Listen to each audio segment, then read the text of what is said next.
Hey everyone, welcome to the Pursuit of Stability and Peace. I'm Nix. Hope you're having a great day wherever you are, whatever time of day it is. Today I'm going to go over one of the major setbacks that I'd have experienced in the month of April. So I haven't gone through every single thing of my life at this point, but I do think that I've gone through a lot of struggles before. But I'm getting to the point where I don't think I'd be able to take it anymore. You know that video on TikTok where that lady is like, when did I sign up for the war? I think I'm ready to retire from that. Please, just give me an honorable discharge and send me on my way and say thank you for your service. I am good with that. At this point, I would honestly like some peace, but I think there's so many contributing factors to why I'm not getting that. And one of those things is my mindset, which is so extremely difficult to change.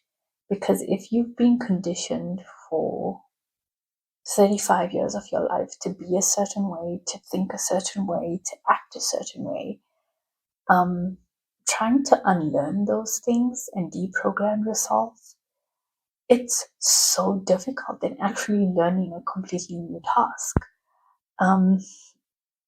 So I'm trying to be hopeful, even though it's extremely difficult.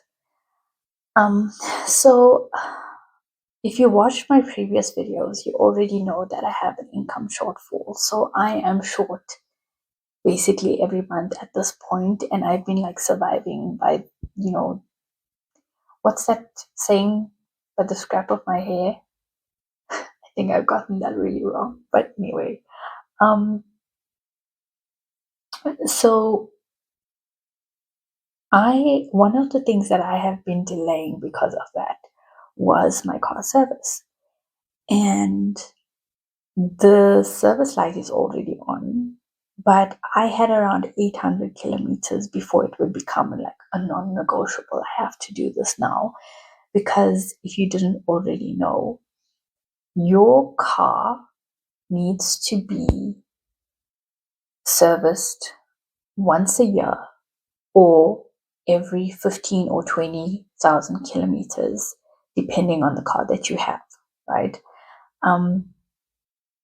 So I know that it's important, but if you don't do it, you also risk the retail value of your car, because if you can't show a clean maintenance record, then it affects your trade-in value, it affects your retail value, the market value, everything.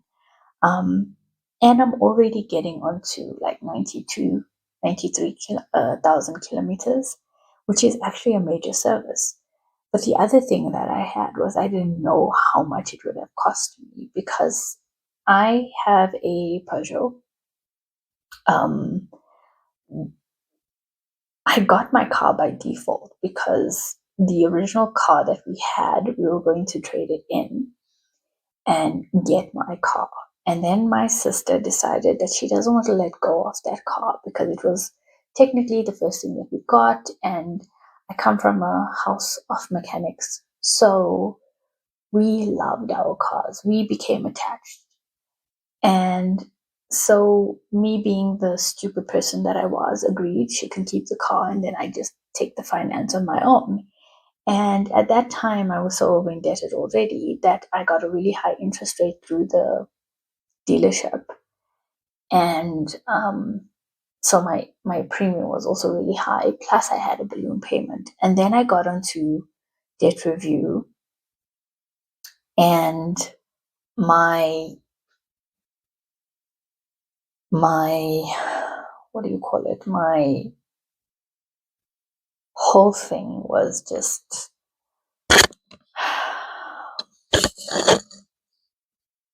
it's just really difficult, right?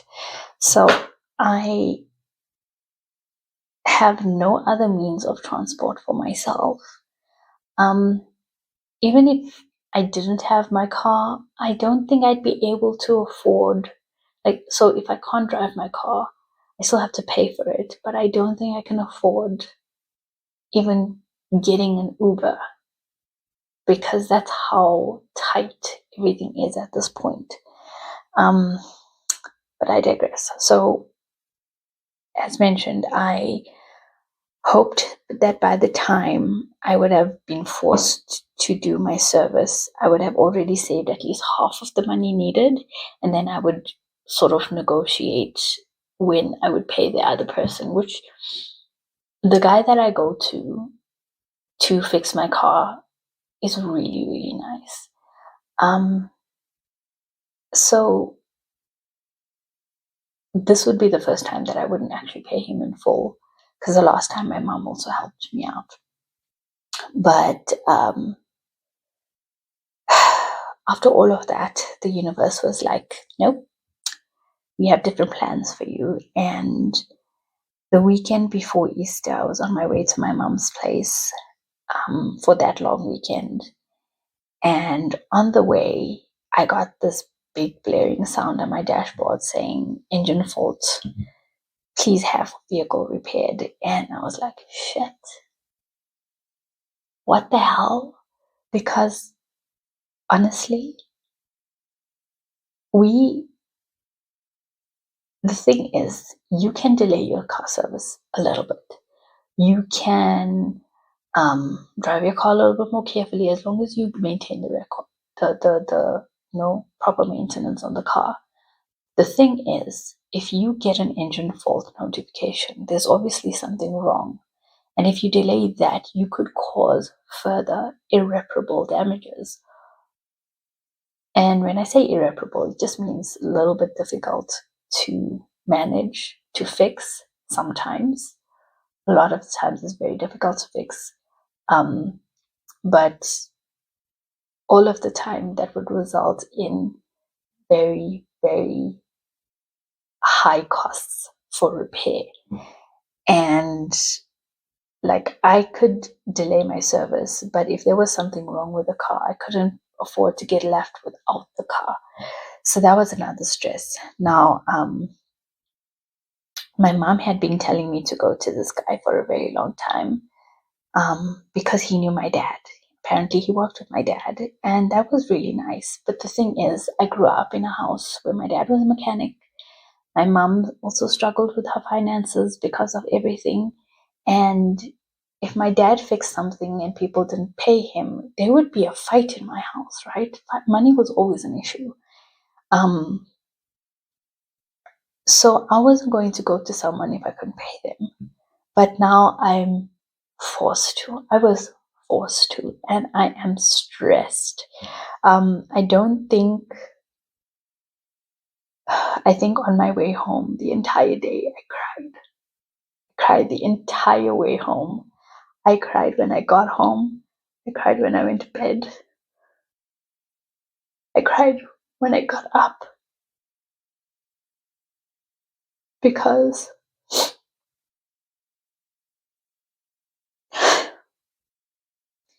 how do you inconvenience other people when you know it's already difficult for everyone, including yourself? Anyway, so I ended up calling him and going, and he told me that the fault wasn't a big issue. He had to just clean the part of whatever needs to be cleaned, because it's that causes the build-up of sediment in that particular part, and you have to clean it out. Otherwise, it actually really damages your car. Because apparently, the same thing happened to my mom's car. She also has a Peugeot, and she basically doesn't have a clutch at the moment, and it's going to cost her like 30,000 rand to fix. So that is another issue. Then I asked him like how much it would cost me, and he was like, no, it would be about 3,600, something like that, to do the service and everything. 3 to 6,000. So I was like, okay, I don't have the money to pay you. Will this? And he's like, no, we can sort you out before the Easter weekend, and then you can pay me. I'll send you everything. You can pay me when you can. And I was like, you know what? I honestly didn't argue with him. I was like, okay. And so I took it in just before the Easter weekend, and he sent me the invoice, and it is costing me 4,101 rand. Now,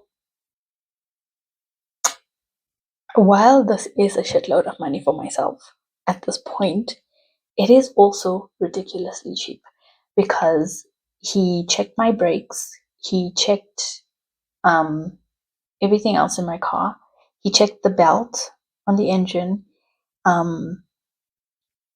he did a major service, he changed the spark plugs, and this entire thing at a Peugeot dealership would have cost me 10,000 rand. And while I'm so grateful for it, I'm also still stressed because I can't even pay him what he's worth at this moment, right? And so he sent me a reminder, I think at the end of April, to be like, hey, just a reminder to make payment. And I told him, listen, I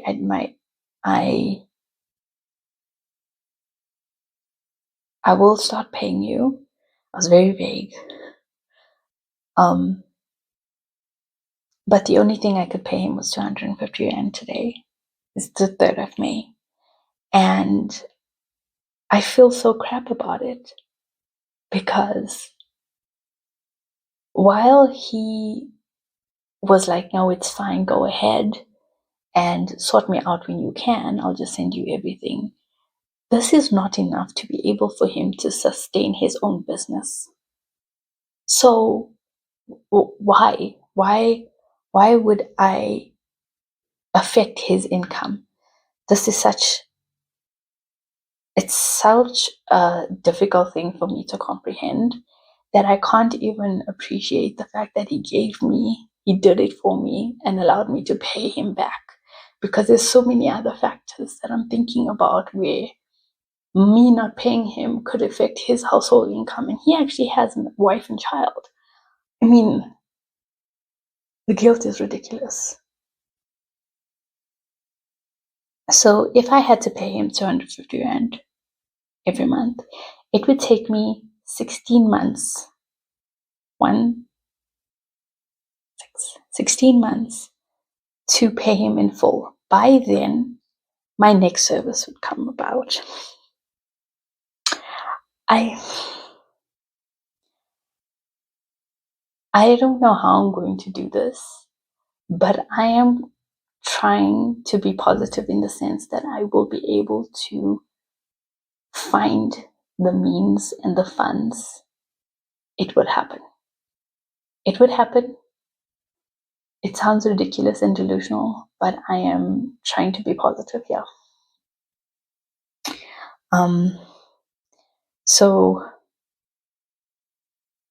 that's one thing. The good thing is that I've already started saving for this year's license and car service. So by the time next year comes, when I take it in for my service, I can be like, hey, I'm so sorry I took almost over a year to pay you, but for this service I can pay you upfront. Before I leave this place, I will be able to pay you, so you don't have to wait for me. So again, it might not be a lot, but it's going to be a little bit more affordable next year. But I can't wait for next year. I've already started, and baby steps, baby steps. So, one of the things that also bugs me is that, this is an annual expense. It happens every year. We know it's coming. Why is it so hard for me to be able to accommodate that? And I think there's a few reasons. One is me overcommitting because I feel bad. And there's also that guilt of, you have your mother's house. Why did you go out and rent?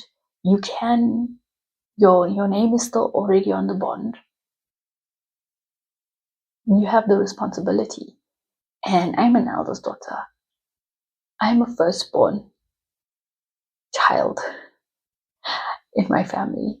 If you're also a firstborn daughter, you would know how difficult that is to be able to not take responsibility for the things that you need to take responsibility for. But yeah. And then on top of this, there is so a while back, I found a bubble on my tire, so I had to change it. So now I know I need to replace my spare tire in my car. And because of the quality and the type of tire that's needed on my car, that's going to cost me around 30,000 Rand. So already I need at least 10,000 Rand to be able to pay this guy to fix my car and to put something away for my license renewal and the service for next year. And I can't wait because next year my cousin's getting married, and that's going to be a whole other can of worms, because if you know about Hindu weddings, you would know that there is a shit ton of preparations to do. There's outfits, there's the different types of rituals, there's everything that you have to pay for. And on top of that, we have to drive down to Natal. So that means petrol, it means toll, it means accommodation, it means makeup, it means mainly payments. It's all of that. And worrying about getting all of this done within the year, I need to come up with a plan to be able to sort this out, because I cannot afford to get sick. If I get sick, I essentially lose my income. I can't afford that. So that's all of the stresses that I have currently. But we persevere. We are going to move on. We're going to make a plan. We're going to work towards increasing our income. If you're watching and you know of a way to make 10,000 Rand really quickly without any consequences, please let me know. I would gladly do this if I don't have to pay it back and there's no interest and I don't require credit access. I would love to hear it. Another thing is, I decided that I was going to try and call my car insurance to see if I could get a discount for my car insurance. And Discovery, you assholes, excuse my language, but they decreased it by 100 Rand. Not even 100 Rand. Actually, no, it is more than 100 Rand, but 100 Rand. And when I asked them if they could increase the excess to get it under 1,000 Rand, the excess was 7,000 Rand. And I'm like, really, can you be real? So I started shopping around, and I found that Naked is offering a premium of 669 Rand for my car. And I don't need a credit shortfall or anything, so that's great.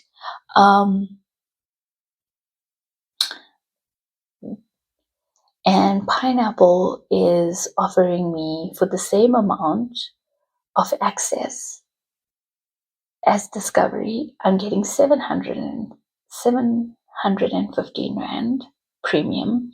And if I do less than 300 kilometers, I get 30% of that back within the first 2 weeks of the month.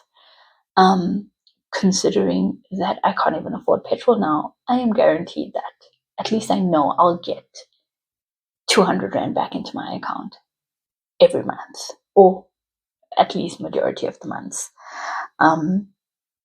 So I'm going to ask my financial advisor if they can see if they can negotiate a price between that. But if not, then I'm canceling my Discovery car insurance, because at this point they're absolutely ridiculous and I can't afford it. But yeah, so hopefully next month I'll have a little bit extra. That's one of the things that I'm trying to reduce. And an extra 300 Rand. Actually, my premium now is 1,200 Rand. So what was it? So an extra 500 Rand a month is going to help. It won't help much, but it would help. At least I'd be able to like buy bread and milk to have toast, you know. I won't starve to death completely. I'll be malnourished, but I won't starve. So that is that. If it's most definitely difficult, but we will get through this.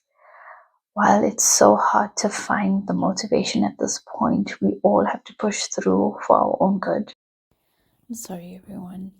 While editing, I realized that this part of my video lost sound completely. If you have reached this point of it, I'd want to express my gratitude and appreciation for your time and support. Any engagement is appreciated and really does help. If you haven't already, please like, comment, and subscribe. Thank you. Until next time.